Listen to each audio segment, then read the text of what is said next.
Chers compatriotes, la République démocratique du Congo, notre pays, connaît depuis 1960, date de son accession à l'indépendance, des crises politiques, économiques et sécuritaires récurrentes, dont le point culminant est atteint aujourd'hui avec des preuves palpables des partitions. Depuis son accession à l'indépendance, notre pays a connu plus de 34 guerres, dont les invasions, des rébellions, des guerres civiles aux affres très désastreuses, notamment des déchirements et des désintégrations des familles, des drames humanitaires, des déplacés internes, des Congolais contraints de se réfugier à l'étranger, des atteintes graves aux efforts de développement national, etc. Si certaines de ces guerres ont eu pour cause la crise de légitimité des animateurs et des institutions en place, la crise actuelle naît du double assassinat des présidents rwandais et burundais par les FDR, suivi par la destitution du président Mobutu par la rébellion de l'AFDEL, est une guerre essentiellement économique,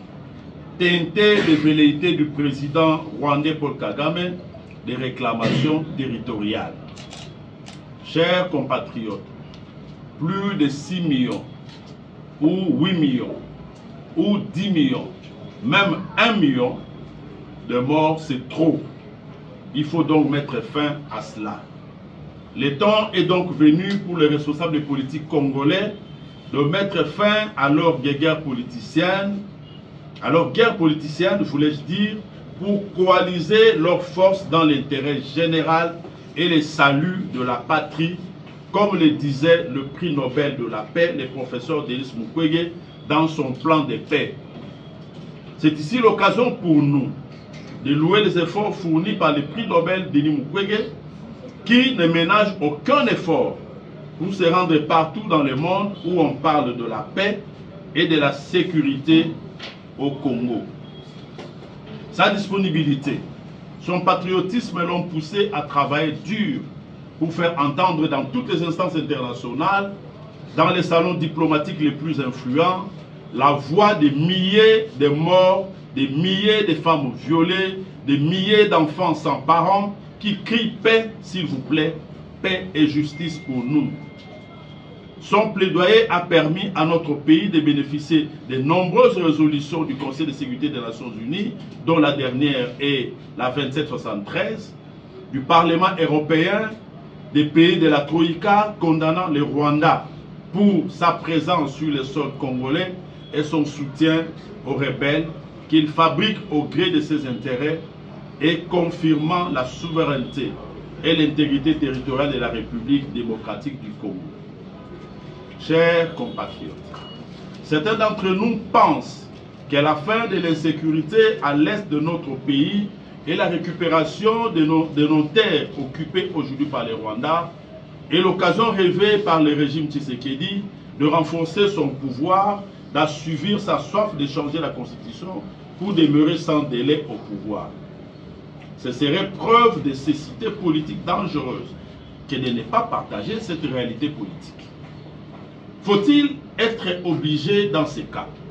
de choisir entre préserver les vies humaines et l'intégrité territoriale d'un côté et empêcher le président Félix Tshisekedi de demeurer sans délai au pouvoir de l'autre?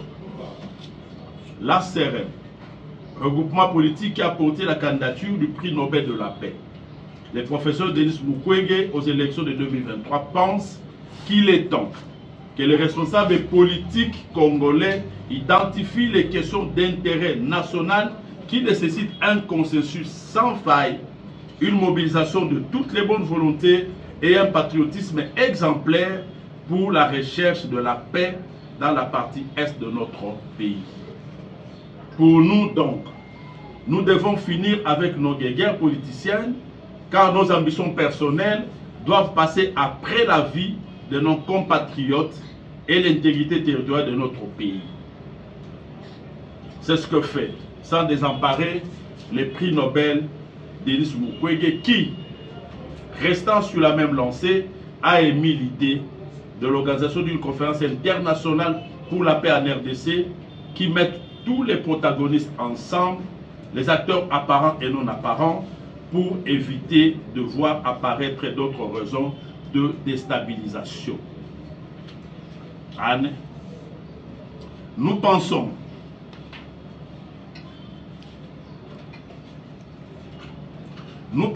qu'il nous faut faire en sorte que le président angolais, João Lourenço,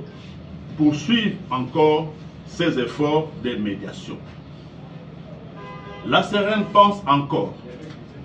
que les efforts doivent être faits tant au niveau national qu'international pour qu'un cessez-le-feu soit décrété et respecté, que le retrait des troupes de l'AFC bar M23 et de la défense rwandaise soit fait immédiatement pour respecter la souveraineté et l'intégrité territoriale de la RDC comme l'exige la résolution 2773. La CEREN soutient l'initiative de pacte social initiée par les catholiques, par la CENCO et les CC. La CEREN soutient aussi l'appel, le dernier appel du chef de l'État, bien que